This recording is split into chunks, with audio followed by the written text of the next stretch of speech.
Tender condition இவங்களே போடுவாங்களாம்.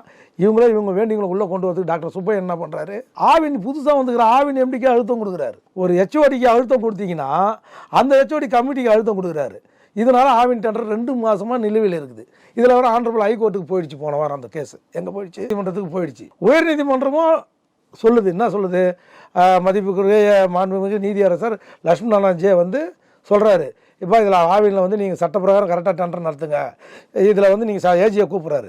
ஏஜியை கூப்பிட்டு நீங்கள் அவங்க ஏஜி யார்? அடிஷனல் அட்வொகேட் ஜெனரல் வந்து ஸ்டேட்டோட அத்தாரிட்டி. அவர் சொல்கிறார், நாங்கள் சட்டம் எந்த டிவியேஷனும் பண்ண மாட்டோம், சட்டப்பிரகாரம் டெண்டரை நடத்துவோம்னு சொல்லி உறுதிமொழி கொடுக்குறாரு. கொடுத்து நான் உங்களை நம்ப மாட்டேன் நீதியரசர் சொல்கிறாரு. என்ன சொல்கிறாரு? உங்களை நம்ப மாட்டேன், நீங்கள் டெக்னிக்கல் பீட்டு ஓப்பன் பண்ணுறது மட்டும் நான் அலோவ் பண்ணுறது, ஸ்க்ரூட்டினி பண்ண மட்டும் அலோவ் பண்ணுறேன், ப்ராசஸ் பண்ணுங்கள். ஆனால் கமர்ஷியல் பீட்டு என் நாலேஜ் இல்லாத விலைப்புள்ளி என் நாலேஜ் இல்லாமல் நீங்கள் திறக்கக்கூடாதுன்னு அப்படின்னு மிக அற்புதமான ஒரு உத்தரவை போடுறாரு.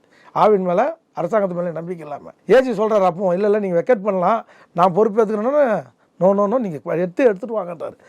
இவ்வளோ தூரம் ஏஜி சொல்கிறாரு, இப்போ நீதிமன்றம் சொல்லுது. அதையும் மீறி இந்த டாக்டர் சுப்பையன் ஆவின் எம்டிக்கு அழுத்தம் கொடுக்குறாப்புல. எப்படி? அதெல்லாம் நான் பார்த்துக்கிறேன் கோர்ட்டை.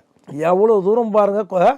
அவங்களுக்கு வேண்டியவங்களை உள்ளே கொண்டு வரதுக்கோசம் ஒரு அரசு செயலாளர், கால்நடைத்துறை பால்வளத்துறை செயலாளர் ஒரு டெண்டர் கமிட்டிக்கு அழுத்தத்தை கொடுக்குறாரு. ஜிஎம் அன்புமணின்னு ஒருத்தர் இருக்கார் ஆவினில். அவர் போட்டால் அவர் சமுதாயத்தை சார்ந்தவர். அவரை வச்சு எம்டிக்கு தெரியாமல் டைரெக்டாக அவர் மூலியமாக அழுத்தம் கொடுக்குறாரு. எம்டி வேடிக்கை பார்க்குறாரு. ஆக்சுவலி அந்த நிர்வாக இயக்குனர் தான் கோர்ட்டோட அஃபிடவிட்டில் வந்து கையெழுத்து போடணும். எதில்? அவர் கீழே இருக்கிற ஜேஎம்டி லேடியை போய் நீங்கள் கையெழுத்து போடுங்க, நான் கையெழுத்து போட மாட்டேன்றாரு.